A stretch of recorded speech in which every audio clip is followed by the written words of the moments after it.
Olá pessoal, no episódio de hoje de Mercados de Energia vamos falar sobre o CAISO.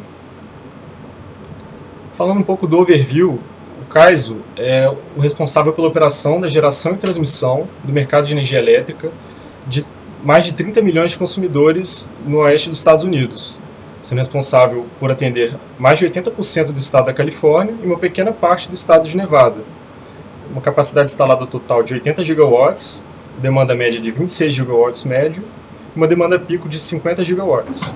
Bom, com relação à matriz energética do CAISO, a gente observa que ao longo dos últimos anos a fonte de gás natural se manteve mais ou menos constante e ela hoje responde por aproximadamente 54% da matriz de energia elétrica.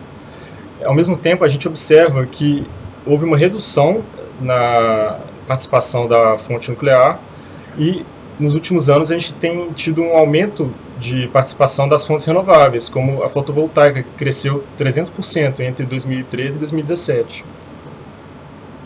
Com relação à transmissão de energia, ele faz parte do Western Interconnection System, que conecta 37 áreas de balanço energético. Dentre as principais conexões do CAISO, a gente pode destacar o CAISO com o Pacific Core, o CAISO com o Nevada Energy e o CAISO com a Arizona Public Services. E nessa figura a gente pode observar algumas das principais interconexões, bem como a capacidade dessas interconexões do CAISO. Bom, vamos falar agora sobre a reforma do mercado da Califórnia, de uma crise energética que atingiu esse mercado nos últimos anos. Bom, em 1995, houve uma reforma com a privatização das principais usinas, principais utilities de energia da região, onde houve maior poder de mercado em detrimento da coordenação dos sistemas elétricos. O que foi se observando que essas falhas de desenho de mercado se acumularam com a criação do CAISO em 1998. A gente teve incentivos à ineficiência com a manipulação de mercado e sistemas de preço que não incentivavam investimentos de geração e transmissão.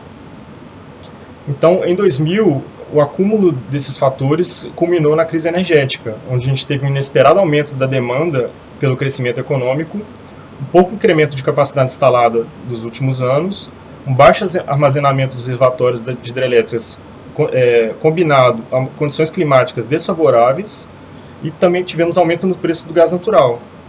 Então isso explodiu numa crise e o Estado sofreu com inúmeros blackouts de larga escala. Os distribuidores tiveram prejuízos da ordem de milhões de dólares por dia ao comprar energia a empresas de atacado que estavam até 800% mais altos e venderem baixos preços de varejo. Então, em 2001, começaram a haver mudanças e intervenções. O governo do estado da Califórnia declarou estado de emergência e interviu comprando energia para as distribuidoras que estavam à beira da falência.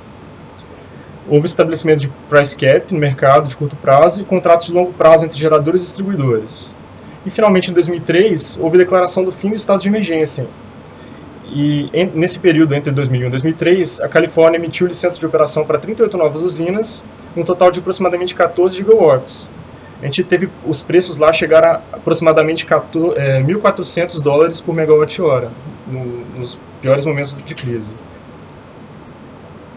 Falando um pouco agora sobre o mercado, as principais características é um mercado centralizado por oferta de preços, ele é fortemente regulado e tem uma precificação nodal. A gente tem no mercados o mercado day ahead e o mercado real time, que a gente vai detalhar mais adiante. E como principais produtos, os serviços ancilares e o Congestion Revenue Rights e Convergence Bidding. Então, falando aqui um pouco sobre o mercado day ahead. Ele compreende 3 processos principais. Tem o Market Power Mitigation Test, que é uma revisão da oferta que impede os agentes exercerem esse poder de mercado. Temos o planejamento da operação do dia seguinte, baseado num despacho ótimo com referência aos preços ofertados.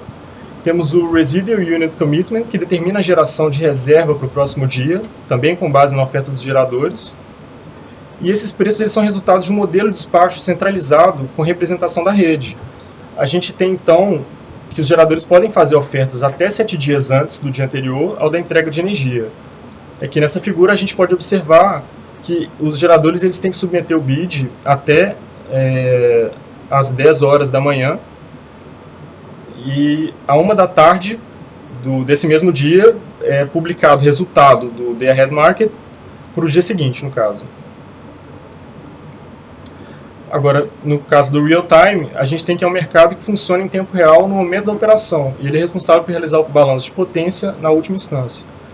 Nesse mercado, as ofertas podem começar a ser feitas desde 1 hora da tarde do dia anterior à da operação e até 75 minutos antes de cada hora da entrega de energia. E os preços finais eles são divulgados por nó do sistema.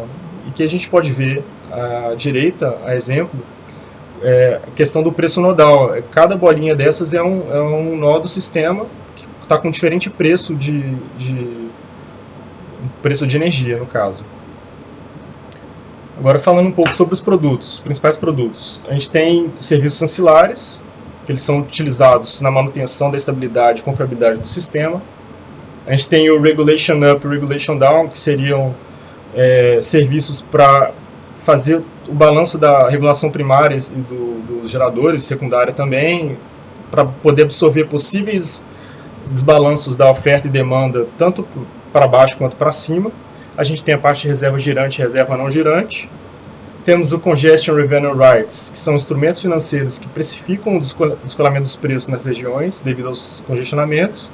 E o Convergence Bidding, que seria um mercado puramente financeiro virtual, que é criado para aproximar os preços do mercado de real-time day ahead, onde os agentes eles podem comprar ou vender energia no mercado day ahead sem ter esse lastro físico da energia, mas eles são obrigados a comprar e vender essa mesma quantidade de energia no mercado real-time.